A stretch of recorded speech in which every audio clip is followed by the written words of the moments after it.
होली की आत्मा। बचपन से शहर में रहने वाला मनोज इस साल होली की छुट्टियों में अपने गांव दुर्गापुर वापस आता है, जहां उसे देख पूरा गांव खुशी से झूम उठता है। जब गया था तब इतना सा था और अब देखो कितना बड़ा हो गया है। हाँ सरपंच जी, जब मैं गया था तब आप भी बहुत जवान थे और अब देखो कितने बूढ़े हो गए हैं आप। चलो चलो बढ़िया है। बच्चा घर वापस आ गया। इसी खुशी में आज रात पार्टी होगी। क्या बात है, गांव में भी पार्टियां होने लगी। वैसे अगर पार्टी की बात है तो आज क्यों सीधा होली पार्टी करते हैं। होली पार्टी की बात सुन चहल पहल में अचानक सन्नाटा छा जाता है, जिसे देख मनोज को कुछ अजीब लगता है। लेकिन तभी सरपंच बात पलट देता है। अब बहुत देर हो गई, चलो सब अपने घर चलो, पार्टी के बारे में कल सोचेंगे। मनोज भी मम्मी पापा के साथ घर आ जाता है, पर होली पार्टी और उस पर पूरे गांव की खामोशी वाली बात अभी तक उसके जहन से निकलती नहीं। पापा, होली पार्टी की बात पर सब चुप क्यों हो गए थे? अरे होगी उनकी कोई अपनी बात। मुझे गांव की पंचायत ही थोड़ी पता है।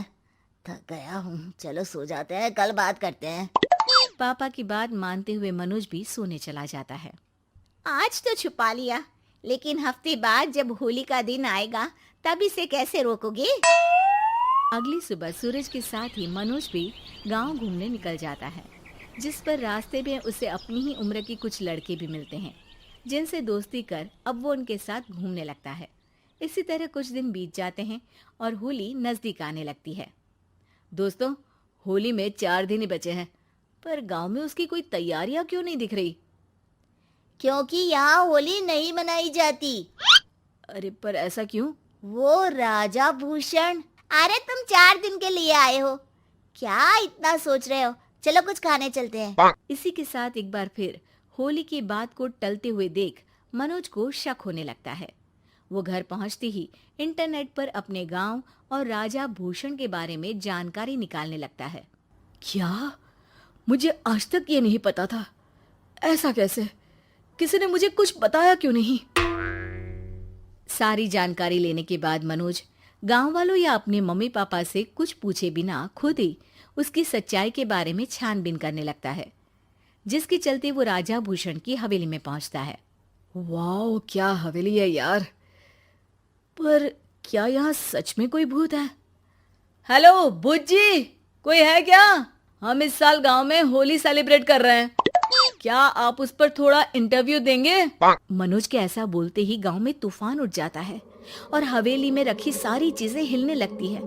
एक अदृश्य शक्ति मनोज को धक्का देकर हवेली से बाहर निकाल दरवाजा बंद कर लेती है। ये सब देख मनोज हैरान रह जाता है। क्या अभी मुझे हवा ने धक्का देकर बाहर निकाल दिया?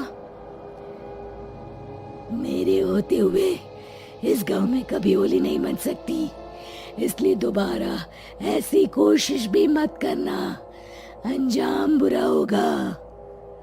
आवाज सुन मनोज हैरानी से इधर उधर देखने लगता है, पर उसे कोई दिखाई नहीं देता।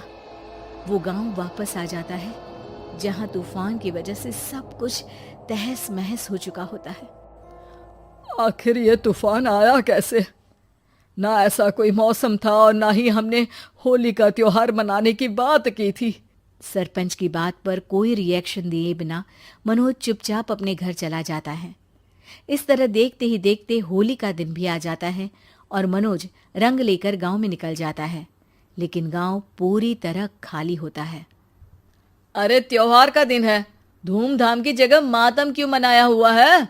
मनोज की आवाज सुन सब अपने घर की खिड़कियां खोल के घर के अंदर से ही उसे वापस जाने के लिए कहने लगते हैं, पर वो किसी की नहीं सुनता। तुझे पहले भी समझाया था, अगर होली खेलने की कोशिश भी की तो अच्छा नहीं होगा। अरे बात मान लो बेटा, तुम्हें सच नहीं पता। मुझे सब पता है। सालों पहले इस राजा ने एक अंधविश्वास फैलाया और आप लोग आज तक उसे मानते आ रहे हो। अरे बेटा, जब तुम पैदा भी नहीं हुए थे उससे भी बहुत पहले से इस गांव पर होली का श्राप है। अगर गांव में होली का त्योहार मनाया जाता है तो प्रलय आना पक्की बात होती है। राजा भूषण इस सब में नहीं मानते थे और त्योहार मनाने लगे, जिसके चलते होली वाले ही दिन पहले उनके बेटे की और फिर उनकी मृत्यु हो गई।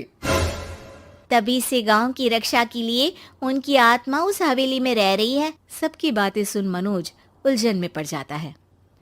सोचना भी मत मनोज, अगर तुमने इस परंपरा को तोड़ने की कोशिश भी की तो उसका परिणाम इस गांव और गांव के लोगों के लिए अच्छा नहीं होगा।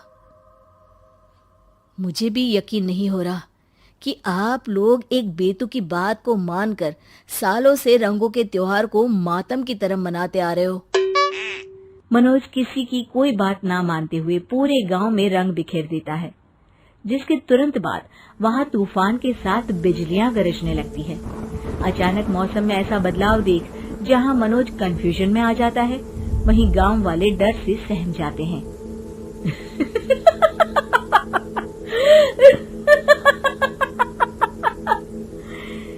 इस लड़के ने हमारे जैसे सिर्फ अपने स्वार्थ के लिए नहीं बल्कि पूरे गांव की खुशियों के लिए यहाँ होली मनाई है, जिस वजह से अब इस गांव पर होली का श्राप टूटता है।